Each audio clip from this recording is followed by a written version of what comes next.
90 Day Fiance The Other Way, Johny cries about heartbreak, Jenny and Sumit invest in cafe, Luke fears Madelein will dump him. 90 Day Fiance The Other Way featured Johny opening up about recent heartbreak, Jenny and Sumit making an investment in their Indian cafe, and Luke worried Madelein was going to leave him over money issues during the season 7 episode that aired Monday night on TLC. Like 90 Day Fiance, The Other Way's prior seasons, Season 7 will follow American citizens moving to or living in foreign countries for the sake of love and their future spouses and experiencing culture shock. Related link. 90 Day Fiance, couples now, WHO is still together. WHO has split.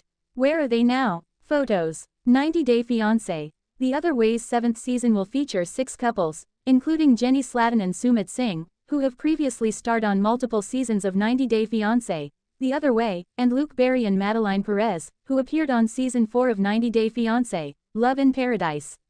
The new 4 couples are Greta from Oklahoma and Matthew from England, Anthony from California and Manon from France, Patia from Texas and Dylan from Tasmania, and Chloe from Massachusetts and Johny from Aruba. Below is what happened on episode 3 of 90 Day Fiance, The Other Way's 7th season.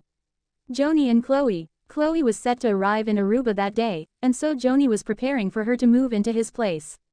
Johny said he tried to make his place as comfortable as possible for her by clearing out the closet and making sure she'd have a silk pillow to sleep on. The last person Johny lived with was his beloved mother. 3 years ago, my ex and I decided to mutually break up on New Year's. Unfortunately, I caught her with somebody else. I didn't really have a place to go, so I moved back in with my mom, Johny explained. And a few months later, my mom got really sick and had a heart attack. I spent a good year with my mom before she passed. Johny said he felt completely heartbroken and devastated when his mother died because she was everything to her. Johny explained how his mother's death hurt him so much more than his ex cheating on him. Sometimes I feel like I'm a very cold person because I lost a lot of myself. It's hard. It's very hard, Johny cried to the cameras. Johny admitted he struggled to trust women after his ex's affair, but he loved Chloe and was willing to open his heart again. Johny said he was excited to commit to Chloe and build a life with her. Johny was then shown driving to the airport with a bouquet of flowers in his hands. Johny, however, said Chloe never had to pay her own mortgage or bills, and so he was worried she was going to dislike, or get sick of, his lifestyle and want something different. Johny and Chloe had a warm reunion at the airport in Aruba. They hugged and kissed, but Chloe vented about how she felt like a mess and needed to eat and sleep. Related link. 90 Day Fiance. Before the 90 Days couples now, WHO is still together. WHO has split. Where are they now? Photos. I would literally never come here if you weren't here, Chloe told Johny in the car on the way to his house. Every time Chloe had visited Aruba, she stayed in a vacation home or rental. Johny was therefore worried Chloe was going to dislike his place or not be ready for something real. Chloe soon learned that she wasn't going to have hot water because it was an expensive thing. Chloe offered to pay the bill, saying it was an absolute necessity. What scares me is that Chloe is spoiled. She is used to a luxury lifestyle, Johny noted, before adding, I don't know if she's going to be satisfied. Luke was moving to Colombia that very day, and he said the couple's wedding was in 3 weeks. Luke was going to surprise Madeleine with his arrival after she had blocked his number out of anger and frustration. I'm in debt because my investments haven't paid off, and I'm quitting my job.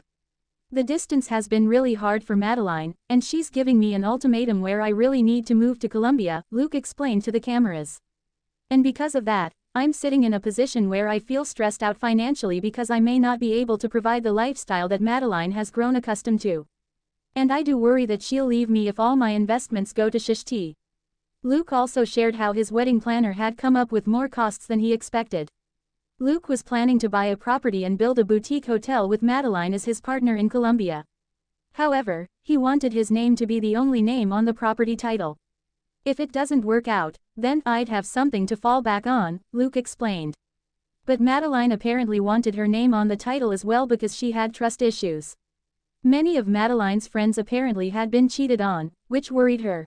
Luke insisted he was loyal to Madeleine, but he predicted she was going to be upset about his bachelor party, which had included an exotic dancer. Luke thought there was a chance Madeleine may leave him for partying so hard in America before his move. Luke's father was sad to watch his son leave the country, but he knew they were going to reunite soon for his wedding to Madeleine. Luke, who said he's afraid of heights, then got on the plane with a nervous stomach. Manon and Anthony. Manon and Anthony were shown heading to the airport for their move to France. Anthony had said he felt like the sole parent in their household, and so Manon was still reeling from their argument.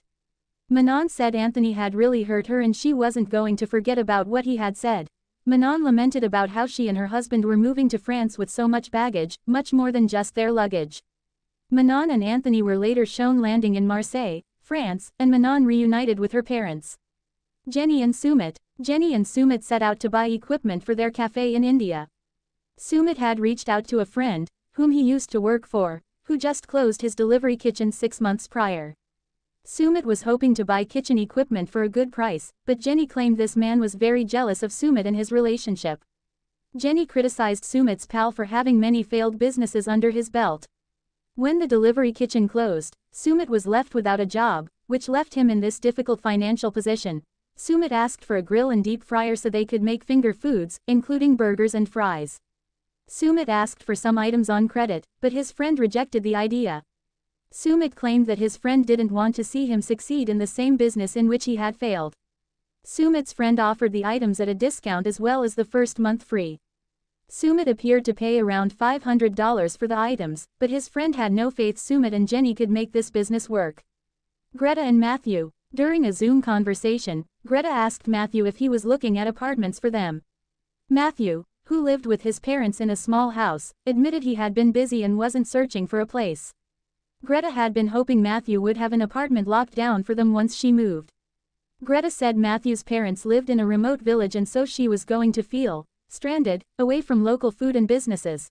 Greta said Matthew's parents were very kind to her but she wasn't sure she was going to feel comfortable living under their roof. Greta admitted to Matthew that when Hazel's new parents came to pick her up, she was going to be absolutely destroyed and crushed. Greta said she felt emotionally connected to Hazel and vice versa. Greta confessed to the cameras that she loved Hazel more than Matthew but she didn't want to make him feel bad. Greta insisted she loved Matthew but leaving Hazel behind was going to be awful. I'm about to change my life because Matthew is the connection I've been waiting for. I'm excited, but I'm not going to sugarcoat what a sacrifice it is to leave my baby behind, Greta said in a confessional.